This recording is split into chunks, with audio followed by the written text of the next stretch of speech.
안녕하십니까. 권순알입니다. 국민의힘 공동선대위원장으로 최근 영입된 김민전 경희대 교수가 눈길을 끌고 있습니다. 김민전 교수는 선대위에 합류하면서 4.15 총선 선거 부정 의혹과 이준석 당대표 성상납 의혹과 관련해 딱 부러지게 할 말을 하는 모습을 보였습니다. 우선 김민전 교수의 경력을 한번 살펴보도록 하겠습니다. 김 교수는 1965년생입니다. 올해 만 56세, 이제 새해에 접어들면 만 57세가 되네요. 서울대 외교학과를 졸업하고 미국 아이오와대 대학원에서 정치학 박사학위를 받았습니다. 개인적으로는 저와는 같은 대학 같은 학과의 3년 후배인 것으로 알고 있습니다. 물론 그런 학연 때문에 오늘 이런 방송을 하는 것은 당연히 아닙니다. 김 교수는 18대 19대 대선에서 안철수 후보를 지원하면서 일각에서는 안철수의 정치적 멘토로 불리기도 했습니다. 이에 대해 김 교수 자신은 안철수 후보의 멘토라기보다는 지지자였다고 하는 게 적절하지 않겠는가, 이렇게 말하고 있습니다. 김 교수는 지금도 안철수 후보를 높이 평가하지만 이번 대선에서는 정권교체의 대의를 위해 제1야당 후보로 선출됐고 문재인 정권에 대한 저항의 상징적 의미를 갖고 있는 윤석열 후보를 지지하기로 하고 국힘당 공동선대위원장으로 영입된 것으로 그렇게 알려지고 있습니다. 김민전 교수는 12월 30일 국힘당 선대위 회의에 처음 참석해 2020년 총선 재검표가 제대로 진행되지 않고 있다면서 선거 부정 의혹 진상규명이 필요하다는 입장을 공개적으로 밝혔습니다. 김민전 위원장은 이날 회의에서 이렇게 말했습니다. 비단 공수처뿐 아니라 사법부에서 울산시장 부정선거는 물론 2020년 총선 재검표도 그렇고 제대로 진행되는 게 없다. 대법원 법관의 재판 거래라는 의혹이 민주화 이후 단 한 번도 없었다는 면에서 한국 민주주의가 얼마나 불안해지고 후퇴하고 있는가. 또 지방자치가 이익과 결탁에 타락하고 있고 이걸 전혀 견제할 수 없는 것에 굉장한 분노를 느껴서 국민의힘에 오게 됐다. 이렇게 말했습니다. 김민전 위원장은 또 이렇게도 말했습니다. 비단 저뿐 아니라 많은 정치학자들이 민주화 이후 민주주의가 계속 발전해 왔는데 이 정부 와서 지나치게 많이 후퇴한다는 의견에 상당히 일치한다. 그러면서 문재인 정부 와서 우리 아이들의 미래를 미리 당겨서 원 없이 돈을 쓴다. 이걸 누가 감당할 건가? 분노에 차서 오게 됐다. 꼭 승리해서 더 이상의 민주주의 후퇴는 막을 수 있도록 노력하겠다. 이렇게 말했습니다. 김민전 교수는 지난해 6월 가로세로 연구소 유튜브 채널에 출연해서 4.15 총선과 관련 이렇게 말한 바가 있습니다. 부정선거다 아니다라고 선언적으로 규정하고 싶지 않다. 다만 너무나 많이 설명해야 할 부분들이 있고 그 부분에 대한 답이 필요하다. 이런 것들을 무시해서는 안 된다. 이렇게 말했습니다.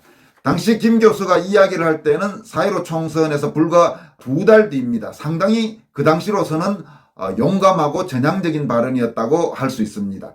더구나 올해 6.28 재검표 이후 각종 석연찮은 투표지들이 속속 드러나면서 당시 김민전 교수의 발언은 주목을 끌게 되었습니다. 그런데 바로 이런 이유 때문에 또 이준석 당대표는 김민전 교수의 선대위 공동위원장 영입을 반대했습니다. 하여튼 이준석은 도대체 누구 편인지 모르겠습니다. 정말 모든 행보가 의아할 정도입니다. 이준석은 지난 27일 비공개 최고위원 회의에서 김 교수가 지난해 총선에서의 부정선거를 옹호하는 주장을 했다 이러면서 영입을 반대했습니다. 참 황당한, 저런 당대표가 일찍이 야당 당대표 중에 있었는지 참 의문스럽습니다. 그리고 김민전 교수는 12월 29일 YTN과의 전화 인터뷰에서는 다음과 같은 말을 한 바가 있습니다. 이 내용들도 상당히 의미가 있는 내용들이어서 여러분들에게 소개해드리도록 하겠습니다.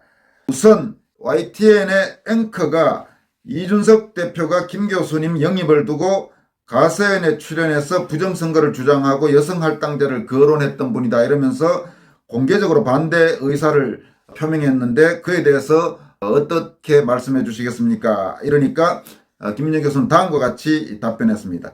아마 요즘 이준석 대표가 공사 다망하잖아요. 그래서 제가 가세연에 출연해서 무슨 얘기를 했는지 제 칼럼도 읽어보시지 않으신 것 같아요. 두 가지 다 읽으셨다고 하면 이준석 대표가 정치를 해나가시는 데 있어서도 꽤 도움이 되셨으리라 이렇게 생각되는데요. 그러니까 거의 지금 속말로 처음부터 지금 뼈를 때리는 발언을 하는 겁니다. 이준석에 대해서. 그리고 참고로 처음에도 말씀드렸지만 김민정 교수는 꽤 유명한 여성 정치학자입니다. 그러니까 정치학을 좀 안다면 이준석 참 네가 하는 말이 웃긴다 지금 이런 말이 이미 뉘앙스에 깔려 있습니다. 그리고 또 이렇게 말했습니다. 가세연에서 제가 말씀드린 것은 과학도 마찬가지입니다만은 과학도 왜라고 하는 질문에서부터 시작하는 거잖아요. 자유민주주의도 마찬가지입니다. 왜 그러한가에 대한 의심이 있다고 하면 그것을 왜 그런지 찾아가고 증명해 가는 것이 자유민주주의다. 이런 생각을 하고요. 아무런 질문도 하지 마라고 한다면 그것은 자유민주주의가 아니다라고 생각합니다. 100번 맞는 말이죠. 4.15 총선 선거 부정 의혹과 관련해 이 문제에 대해서 부정 없다고 길길이 말하는 사람들에 대해서 가장 분노를 느끼는 게 그겁니다. 이상한 부분들이 있는데 왜 입 다물고 자기들이 말하는 그 말도 안 되는 그 논리를 받아들이라 이런 식으로 국민들에게 유권자들에게 어떻게 보면 압박을 가하는 거 아닙니까? 그런 건방진 행태들이 도대체 어떻게 말이 되는 겁니까? 이어가겠습니다. 우리가 예를 들면 2020년 총선에서 부여에서 투표지 분류기가 고장이 났었거든요. 그것은 부여경찰서도 인정한 바가 있습니다. 그럼 거기에서 고장이 났으면 그 한 대만 고장이 났을까라는 질문을 할 수 있잖아요. 그럼 그 질문에 대해서 다른 것은 괜찮은지 확인할 수 있어야 하잖아요. 저는 이것이 자유민주주의다 이렇게 생각합니다. 그런 차원에서 아무런 질문도 하지 마라고 하는 것은 오히려 그야말로 전체주의다 이런 생각을 하고요. 100번 옳은 이야기입니다. 아무 말도 하지 마. 부정선거였다고 주장하지 마. 그러면 도움 안 돼. 그렇게 말하는 그거는 엄청나게 전체주의적 발상과 독재적 발상이 있는 겁니다. 그런 말을 하는 자체가 이상하면 어떤 일이 있었는지 규명을 해야 되는 겁니다. 당연히 규명을 해야 되는 겁니다. 그게 민주주의고 그게 열려있는 자세인 것입니다. 그러니까 김민정 교수의 지금 이 말은 상식을 가진 사람이면 다 공감할 수 있는 그런 이야기일 겁니다. 그리고 또 앵커가 부정선거 논란과 관련해서 그럼 교수님께서는 아직도 그때 총선에 약간 의구심을 갖고 계십니까? 이렇게 물었더니만 김 교수의 답변은 이렇습니다. 네, 그렇습니다. 그 당시에 제기되었던 문제들이 있고요. 이 문제를 확인하기 위한 작업들이 크게 없었다. 이렇게 생각합니다. 예를 들면 미국 대선에서 부정선거 논란이 있지 않았습니까? 다양한 주장이 있었거든요. 그리고 난 이후에 미국 사회에서는 재판독이 굉장히 빠르게 이루어졌고요. 각종 청문회에서 재검표에 이르기까지 그야말로 11월 대선 이후부터 해서 2달간 집중적으로 재검토가 이루어졌어요. 하다못해 누군가가 개표하다가 자기 지갑을 만졌다. 왜 지갑을 만졌는지 그 직원을 불러서 청문회까지 다 했어요. 각 주별로. 그런데 우리는 그런 검증이 없었잖아요. 제가 지적하는 건 그겁니다. 정말 부정이 있었는지 없었는지는 우리는 알 수 없어요. 검증하지 않았으니까. 다만 뭔가 이상한 게 있다고 하면 예를 들면 개표 현장에서 찍힌 영상들을 봐도 투표 용지가 마치 간이 세무 영수증처럼 붙어 있는데 그것을 개표 요원들이 떼는 장면들이 있어요. 그럼 저건 왜 붙어 있는지 확인을 할 수 있어야 하잖아요. 그런데 그걸 확인하기 위한 사회적인 장이 없었다. 제가 지적하는 건 그런 것이고요. 그래서 자유민주주의는 언제든지 의심이 제기되었을 때 그것을 투명하게 검증할 수 있는 사회가 자유민주주의 사회다. 이렇게 생각합니다. 이렇게 밝혔습니다. 여러분 어떻습니까? 지금 이 김민정 교수의 이 말에 대해서 4.15 총선 의혹과 관련돼서 진상규명이 필요하다면서 말하는 이 부분에 한 군데라도 틀린 내용이 있습니까? 구구절절 옳은 내용 아닙니까? 그리고 또 이준석 관련해서 질의응답이 있었습니다.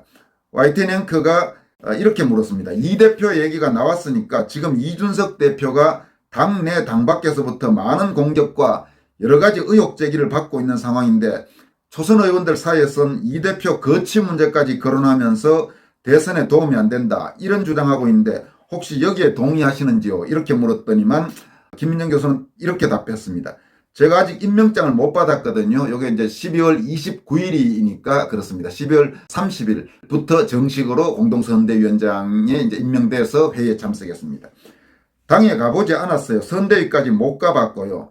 내일 처음으로 갈 텐데요. 정확한 주장이 무엇인지는 잘 모르겠습니다. 다만 저는 이준석 대표가 대표를 하면서 민주당보다는 높은 도덕적인 기준을 지켜왔다 이렇게 생각합니다.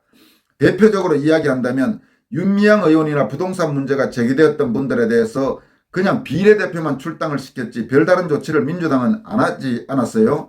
그러나 윤희숙 의원 같은 경우는 본인 이야기가 아님에도 불구하고 의원직 사퇴를 했고요. 이걸 크게 만류하지 않았고요. 곽상도 의원도 마찬가지죠. 아직 검찰 수사가 다 이루어진 것도 아니지만 어쨌든 출당에 이어서 의원직 사퇴하도록 압력을 넣지 않았습니까? 저는 그동안에 국민의힘이 높은 도덕적 기준을 이준석 대표하에서 마련해왔기 때문에 본인의 문제도 철저하게 검증하고 그 기준에 따라야 하지 않을까 싶어요. 정말 이준석은 뼈를 때리는 지금 답변입니다. 쉽게 이야기해서 윤희숙은 자기 문제도 아닌데 의원직 사퇴하는데 별로 이준석이 안 말렸다. 그리고 곽상도 의원 같은 경우 아들 문제로 그 논란이 되니까 출당시키고 의원직 사퇴하도록 압력을 넣었다. 그런데 이준석은 본인 문제인데 그러면 자기 성상납 의혹 이런 문제도 당연히 높은 도덕적 기준에 따라서 그렇게 처리해야 옳지 않겠느냐. 김 교수가 단어는 굉장히 신중하게 골랐었지만 이준석으로서는 뼘마디가 아플 그런 말일 겁니다. 이준석이 최소한의 상식을 가진 그런 사람이라면 지금까지 이준석이 다른 사람들에 대해서 했던 말들이 있거든요. 굉장히 당내에서 무슨 일이 있으면 심한 말들을 하고 본인이 굉장히 막 고고한 척 했던 그런 게 바로 이준석인데 그러면 니도 그 기준에 따라야. 지금 쉽게 이야기하면 이런 이야기입니다. 김민전 교수가 4.15 총선 선거 부정 의혹도 그렇고 이준석 성상납 의혹도 그렇고 결국은 할 말을 지금 다 했다고 보여집니다. 그리고 김민전 교수는 앵커가 안철수 후보가 아니라 윤석열 후보를 지지한 이유에 대해서 물어보니까 이렇게 말했습니다. 안철수 후보에 대해서는 미래를 볼 수 있는 훌륭한 정치인이다라고 생각하고 있다. 그럼에도 불구하고 이번 선거에서는 윤석열 후보가 꼭 승리를 했으면 좋겠다고 생각하는 이유는 첫 번째로 많은 정책자들도 거기에 동의하지만 이 정부에 들어서서 민주주의가 굉장히 후퇴했고 그 민주주의가 후퇴하는 가운데서 그야말로 윤석열 검찰총장이 가장 저항한 인물이다. 그런 차원에서도 그는 정당성도 가지고 있고 정권 교체를 위한 당위성도 가지고 있다. 이렇게 생각한다. 이렇게 말했습니다. 물론 윤석열 후보에 대한 김민정 교수의 평가에 대해서는 시청자 여러분들 중에 동의하시는 분들도 있고 혹은 윤석열 후보가 검찰총장 이전 그러니까 특검수사팀장이나 서울중앙지검장 시절 벌였던 이른바 적폐청산 수사와 관련된 윤석열 후보를 도저히 용납할 수 없다 생각하는 분들도 적지 않은 걸로 그렇게 알고 있습니다. 다만 이제 김민전 교수로서는 합류를 했으니까 그렇게 생각을 하는 것 같고 김민전 교수가 말한 부분 중에서 적어도 문재인 정권에 대한 저항이라는 그런 측면에서는 윤석열 후보가 어느 정도 상징성이 있다. 그런 부분은 윤석열의 과거 행적과 별개로 그건 우리 시청자들도 어느 정도는 동의할 수 있는 내용이 아닌가 그런 생각도 듭니다. 어쨌든 국민의힘이 특히 그 이준석을 비롯해서 참으로 지리멸렬하고 우리 우파 애국시민들로 봐서는 보면 볼수록 한심하고 이런 때가 많은데 그래도 김민정 교수가 공동선대위원장으로 영입되면서 처음부터 이렇게 당내에서는 약간 금기시된 부분까지도 당당하게 밝히는 그런 모습은 상당히 인상적이다. 이런 생각을 갖게 됩니다. 여기까지 하겠습니다. 여러분 고맙습니다.